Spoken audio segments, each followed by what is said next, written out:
Hello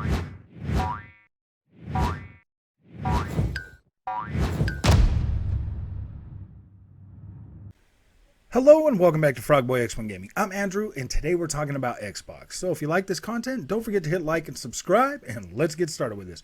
So, yes, Xbox has decisively won 2021. There's no question about it.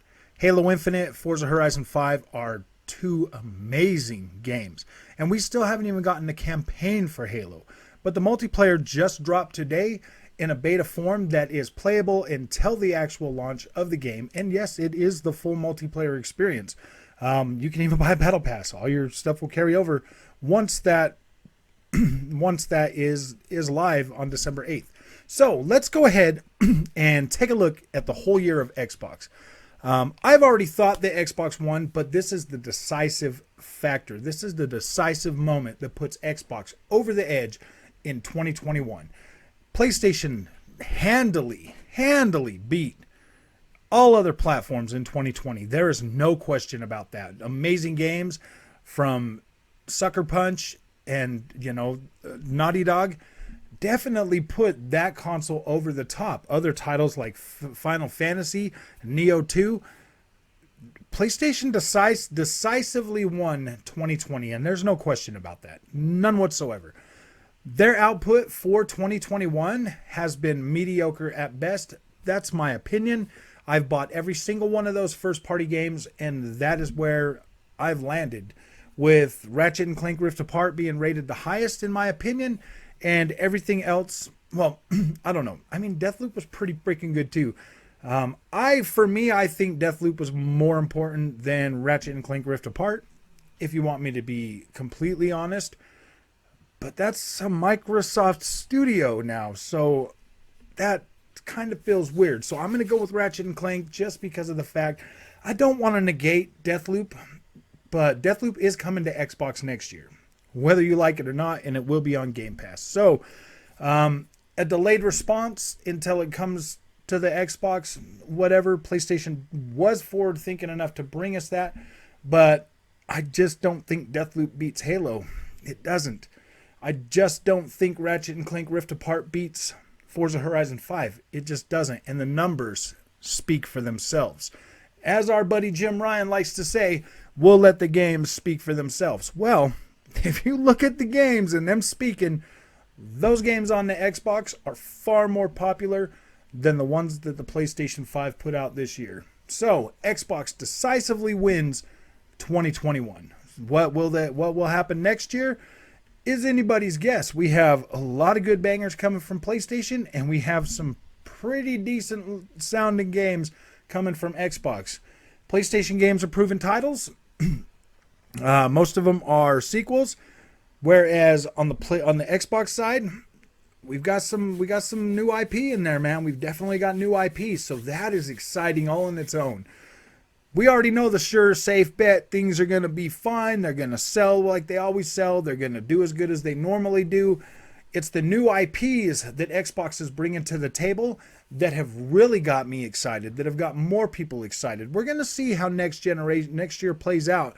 Forspoken is definitely a next-gen only game that's coming to PlayStation 5 for 2 years before it will come to the Xbox. And PlayStation's strategy of cutting other people out of games just so that they can get an easy win off of third-party developers is, I don't know. I mean, I feel like that's worse than just buying the studio outright, to be completely honest with you, because we all know that eventually we're going to be able to get that game on a different system. Me personally, I have both, so I'm going to play that day one, and I'm going to let you know how it plays.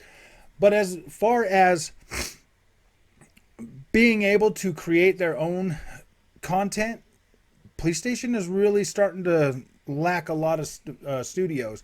All the studios that they just bought have recently released titles, so it's going to be a couple years before we get anything from those guys. Yeah, it looks pretty bleak for the most part, but I mean, yeah, dude, like Spider-Man 2 is going to come out and knock it out of the park. We're going to have Wolverine, that's going to knock it out of the park. So many different good third-party titles in between all of that. We are set up for some of the best gaming that we've ever had, unless all of these games come out and they're just crap and they're just filler. Because I mean, like Godfall, I was pretty hyped for Godfall. It came out and it's garbage. Think about Project Eve. Pretty hyped for Project Eve. What if it comes out and it's another Godfall? Like, we just don't know. We just don't know. So, definitely, when I look back at this year for Xbox, man, I think of all the games that I've played on my Xbox Series X since launch. And I've had a pretty freaking decent year, but clearly I am easy to please because I like Battlefield 2042, and a lot of people don't like Battlefield 2042. But I like it. I think it's good. So, I mean, clearly there's a whole bunch of stuff in there that I like this year that other people probably didn't like. So, I mean, that's just the name of the game. Me, I personally buy as many games as I can because I like to experience so many different things. So, that's kind of my breakout on this. This whole narrative of Xbox doesn't have any games or Xbox isn't doing anything good or Xbox games are trash, that is complete garbage. I play both consoles. I've been a PlayStation guy for a long time. Yes, they do make amazing games, and I love them, and I keep buying them. Since I've been playing Xbox, I've had an equally great time on the Xbox platform, on the Xbox ecosystem. So much, in fact, that now I buy all my games third party on the Xbox. I like Xbox. I like PlayStation. I think they're both great consoles. I think that if you had either one, you would be happy.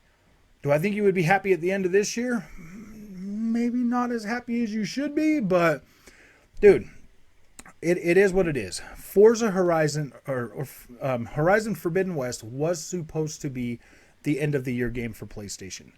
It did get pushed to February. February seems like a long time away, but it's only like 3.5 months. It's not even that far now. But for the rest of the year, Xbox is going to kill it. It's knocking it out of the park. They're dropping Halo on December 8th. You got Gunk on December 16th.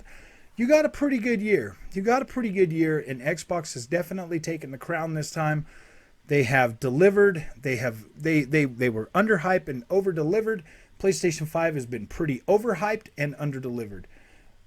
That's just the name of the game this time, man. PlayStation was overhyped, and it was. I mean, all those games that they said were coming out this year have been pushed to next year. So, yeah, definitely I feel like that's overhyped because now there's a lot of people that were expecting those games that now have to wait till next year. And with God of War not coming out till the end of the year, winter of 2022, that seems a little bit extreme. Like, yeah, I get that they want to have that game there to try to fight Starfield, but let's face it, dude. Starfield is going to be a big experience. God of War is going to be a small, curated experience that is going to last about 30 hours. Starfield's going to last hundreds of hours. Or like 50. I would say 50 hours minimum for Starfield. 50 hours minimum versus your 30 hours for God of War. And that's if you rush through Starfield. But we all know how Bethesda games work, especially Elder Scrolls. These games get played for hundreds of hours. People invest lots of time into these. Fallout series, they invest lots of time into these games because they are fun and they keep you coming back and there's plenty of stuff to do. God of War is going to be a linear story-driven game. And that's it. So will God of War beat Starfield story-wise? Probably, more than likely. I mean, is Starfield going to be the better game overall longevity? Yeah, by easy. I mean, Skyrim beats God of War. Easy. In terms of replayability, for sure. So when we start throwing about, oh gosh, these are better than those. No, guys, these guys, they're all games, man. We like to play the games. It's not about the stupid little pieces of plastic, the consoles. It is the developers, the individual developers that bring us these experiences that we like to play and that we want to play. At the end of the day, it really just boils down to, man, dude, I got a good game. I love PlayStation games for their freaking tight packed stories and their closely, their confined spaces and whatever. You just get your story and you get out. But I love my Bethesda games for their breadth of gameplay stuff that I can do and a world that I can actually live in and pretend to role play and be a part of that world. Those are the different experiences that give us the enjoyment that we get. PlayStation does what they do really good. Bethesda and Xbox and all the other companies, they do what they do best, and we still buy these games and we still play them. So gamers, let's enjoy our games. Heck yeah, thumbs up for Xbox. They knocked it out of the park. I've been calling it all year. I've been really happy, really impressed with what Xbox has been doing, and I've seen it. Even though they were being humble, I've seen them really produce and deliver one hell of an amazing experience. And to cap that all off today, 76 more games added to the backward compatibility titles for both Xbox, original Xbox, and Xbox 360. This has been a freaking amazing. You get Max Payne 1, 2, and 3. Who could ask for more? Like, this is great. You got Sacred 2. So many of these games that I need to pick up because I still wanted to try to play through them and really get that experience. Some of these games got FPS boost. Some of these games like Sonic Generations and other things are running at 4K 60 frames a second, better than they've ever ran before. Xbox is killing it with game preservation as well. They said they would like to do more, but they just can't. They've run into licensing issues and technology issues that are preventing any more games from being looked at. I mean, it is what it is. They've done their best to really give us what they can. I wish they could make it so we could play games if we already had them on disc, because if we already have physical media, we should still be able to play them. I would really love to play my Need for Speed Underground again on the Xbox. That would be great, but yeah, dude, maybe I'll just have to get the old Xbox out and kick that one on. So, like I said, if you like this content, don't forget to like and subscribe. I really appreciate it, and yeah, I'll see you in the next one.